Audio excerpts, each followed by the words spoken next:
یہ جاگنے کا وقت ہے، جاگو، جو کچھ کرنا چاہتے ہو کر لو، نیند سے دوستی مت رکھو، سونے کا وقت قبر میں تمہیں بہت ملے گا،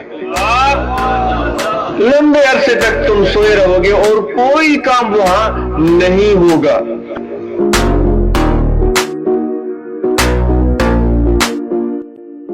اگر کوئی وہاں جا کر یہ سوچے قبر میں جا کر میں نمازیں پڑھوں گا، قبر میں جا کر میں تلاوت کروں گا، قبر میں جا کر میں روزے رکھوں گا، قبر میں جا کر یہ میں کام کروں گا، اگر وہ کام اللہ تعالیٰ کی طرف سے اس کو نصیب بھی ہو جائے تو اس کا فائدہ، اس کا ثواب اس کو نہیں ملے گا۔ بہت سارے لوگوں کو میری طرح پیر کرنے کا بھی بڑا شوق ہے، میں پیر کہا جائے مجھے، لیکن کبھی سوچا ہے پیر کی معنی کیا ہے؟ ہم بڑے خوش ہوتے ہیں، فلاں پیر فلاں پیر فلاں، پیر کی معنی ہے بڈھا۔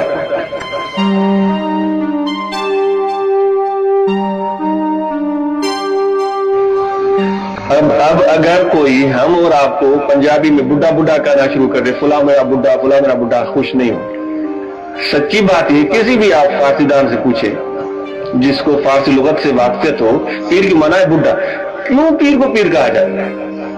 اس لیے کہا جاتا ہے کہ وہ شخص ایسا ہونا چاہیے کہ اپنے نفس پر قابو پالے، اس کی جبلت پر قابو پالے، اس کی سرکشی پر قابو پالے، اس کی خرابیوں پر قابو پالے، اور اس کو اس قدر کمزور بنا دے کہ وہ گناہ پر آوازہ ہی نہ ہو۔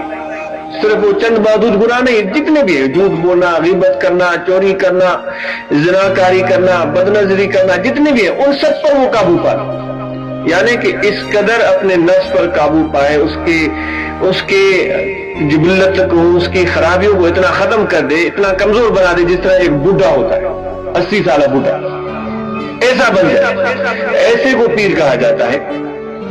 ورنہ تو پیر وہ نہیں ہے جو کہ صرف نام کا پیر ہو اور اس کا نفس بڑا ہی تگڑا ہو، موٹا ہو، سرکش ہو، بے فرمان ہو، نماز پر، نیکی پر آمادہ نہ ہو، آخرت کو کا اس کو فکر نہ ہو، اس کو پیر تو کہا ہی نہیں جا سکتا۔ ایسا لقب کسی ہر ایک کو نہیں دینا چاہیے۔ میں تو یہی سوچ سکتا ہوں کہ ان سب دوستوں کو میرے نفس کے بارے میں تو پتہ نہیں ہوگا کہ اس کا نفس کس حالت میں ہے، میں ہی جانتا ہوں۔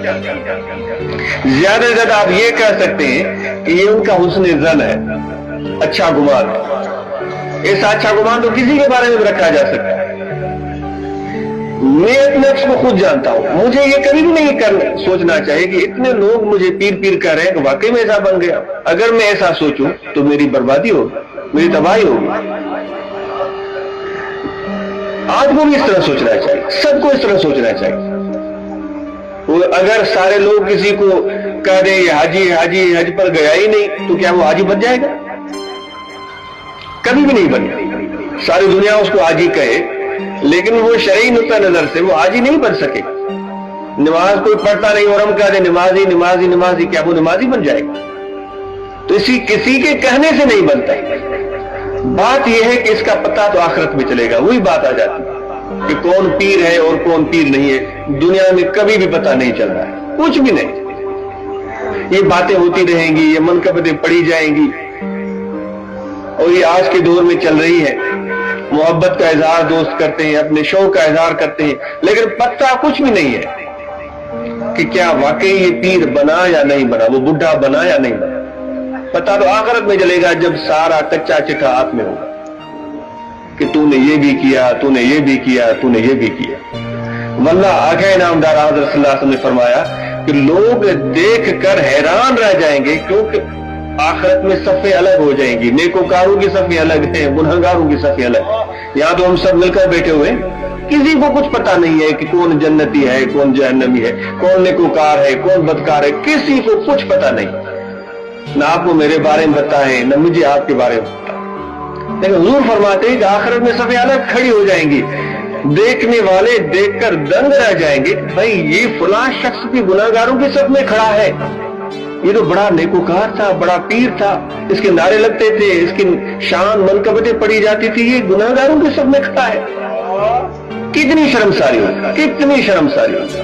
ہمارے شاہ صاحب فرماتے ہیں سو ونجا یا مسومرا مجھو میرو منہ تھیو وجن تک پیو مجھتے ہلن نہ ہے حسن دی۔